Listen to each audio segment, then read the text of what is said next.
Sebab itu penghujung Sabah ayat 13 yang saya bacakan tadi berbunyi, wa qalilum min ibadiyash syakur, dan sedikit yang mampu bersyukur seperti itu. Yang nak makan kenyang kemudian sendawa, alhamdulillah, ramai. Lepas kenyang perut, alhamdulillah, ramai. Tapi nak menegakkan amal penuh kesyukuran, qalil, sedikit sana.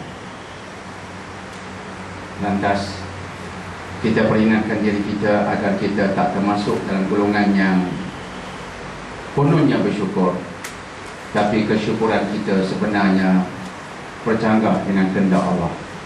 Sebab Allah mahu kita beramal ketika bersyukur. Alhamdulillah, petang ini kita kembali kepada agenda kita. Agenda kita yang merupakan perbincangan penutup surah Ar-Rahman, bermula dari ayat nombor 62. Apa yang kita bacakan tadi sebenarnya tidak boleh kita pisahkan daripada mukadimah saya tadi. Amal, kesyukuran, tauhid dan seumpamanya. Sebab jika itu kita lakukan, akhirnya Allah akan anugerahkan syurga kepada orang itu. Dan ayat 62 sampai ke hujung surah menceritakan tentang syurga itu. Ayat 62 menceritakan tentang dua syurga selain dua syurga yang kita bicarakan sebelum ini, berpandukan Ar-Rahman ayat 46. Jika tuan-tuan dan puan-puan membuka semula ke ayat 46 surah Ar-Rahman, pada ayat itu Allah menegaskan, waliman khafa maqama rabbih jannatan. Bagi orang yang takut dengan maqam Tuhannya, baginya dua syurga. Itu dua syurga.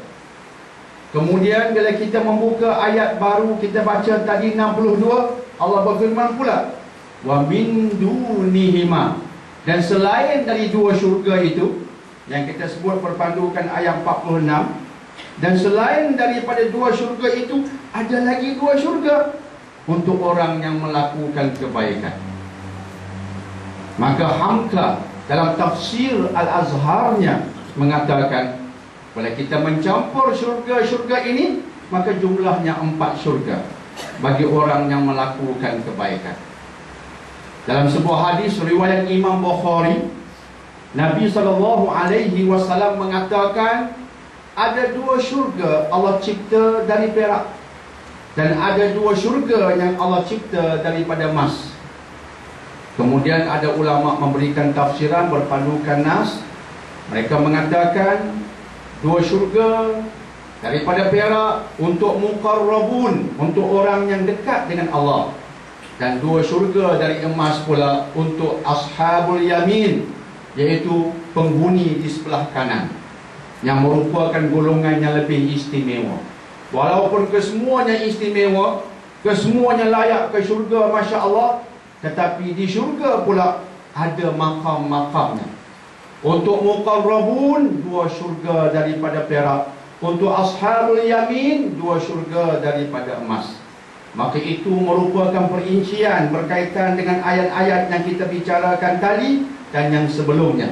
Yang sebelumnya mengatakan dua syurga bagi orang yang takut dengan makam Allah, dan ayat 62 yang kita bacakan tadi mengatakan selain dari itu terdapat dua syurga lagi, iaitu untuk orang yang mengabdikan diri kepada Allah. Seterusnya Allah perincikan nikmat yang terdapat di syurga. Sudah pastinya kita belum berada di sana.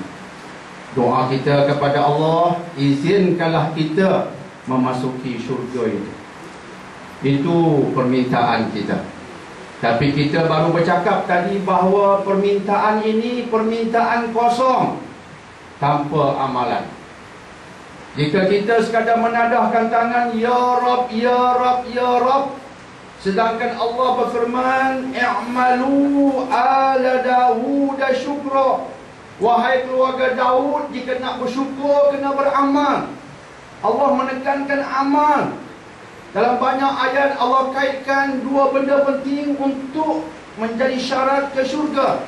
Illal ladzina amanu wa amilus solihat falahum ajrun ghairu mamnun. Melainkan orang yang beriman dan melaksanakan amal soleh, bagi mereka ganjaran tanpa henti, tanpa putus. Untuk siapa? Yang beriman dan beramal soleh.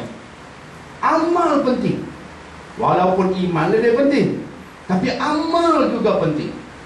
Sudah pastinya andai kata kita sekadar berdoa ya Rab, ya Rab, ya Rab, walaupun itu ibadah, tetapi tanpa disertakan amal, kita tersilap dalam memahami ibadah dalam erti kata yang sebenarnya.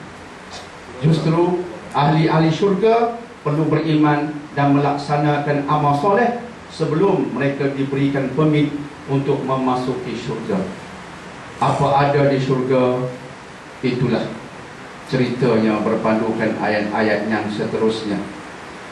Allah ceritakan di sana ada tanaman yang subur menghijau. Di sana ada mata air yang terus-menerus memancutkan airnya yang bersih. Ini semua bahasa-bahasa yang Allah gunakan untuk membantu kefahaman kita. Tapi jangan kita bayangkan mata air itu, sungai itu macam sungai Pinang. Jangan kita bayangkan sungai itu seperti sungai Pahang. Jangan bayangkan sungai itu seperti sungai Golok. Tidak sama. Cuma Allah gunakan bahasa yang boleh kita faham. Sungai, mata air. Tetapi sudah pastinya dia berbeza dengan apa yang kita lihat pada hari ini. Sebab berpandukan sebuah hadis yang lain, Nabi mengatakan nikmat syurga itu ialah sesuatu yang mata tak pernah melihat, telinga tak pernah mendengar, hati tak pernah merasa. Mata tak pernah melihat kecantikannya, telinga tak pernah mendengar keindahannya, hati tak pernah mengecap nikmatnya.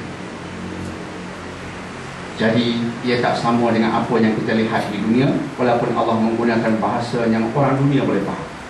Di sana ada mata air, tanamannya subur, kemudian pohon-pohon yang wujud di sana adalah pohon-pohon yang berbagai. Terdapat pohon kurma, pohon delima, dan di sana ada teman-teman yang baik akhlak.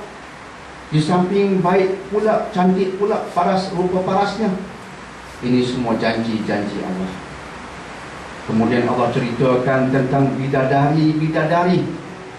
Sebelumnya Allah mengatakan mereka itu seperti yakut dan marjan, seperti berlian. Punyalah suci, punyalah elok, punyalah cantik. Tak terbayang kecantikan, keelokan mereka. Cuma Allah gunakan bahasa kiasan untuk membantu kefahaman kita. Bidadari itu di samping seperti berlian, yakut dan marjan, mereka pula merupakan golongan yang cantik parasnya, baik akhlaknya. Ada tempat khas yang merupakan tempat tinggal masing-masing bagi bidadari-bidadari itu. Bidadari itu pula suci, tak pernah disentuh sebelum ini oleh manusia ataupun jin. Dan kemudian ahli syurga, kata Allah, duduk bersenang-senang, bertelekan di atas bantal-bantal. Macam kita lah baring di atas sofa lah, lebih kurang kan. Baring, ambil bantal sofa je, bertelekan sambil melihat TV, gambar hantu Korea. Lebih kurang begitulah. Tapi di sana pasang hantu Korea apa-apa, buat menyakit hati ya. Di dunia pun menyakit hati, tanpa di sana.